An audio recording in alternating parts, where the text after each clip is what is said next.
The do's is make sure that you have a good product market fit and you go after those beachhead markets that you really fit into. The best way to know that your product will fit with the market is to actually talk to as many potential customers as possible and see if your product actually solves the pain points that they're going for without them knowing that you're trying to sell them a product. Yeah, one of the biggest issues that startups run into when they're trying to scale is that they've built something that the market actually does not want, right? So you have a product and you've got all the pieces in place to make this massive, but then you find out that it's not going to sell, and that's because people don't actually need what you want.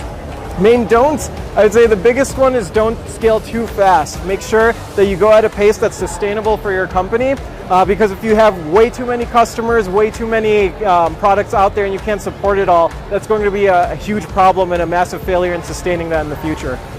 So important to have a scalable company because you want to make your products as accessible to everyone as possible. And so we wanted to make sure that everyone would be able to get access to our bionic hand, whether they're in the US, whether they're in Asia, whether they're in South America or wherever.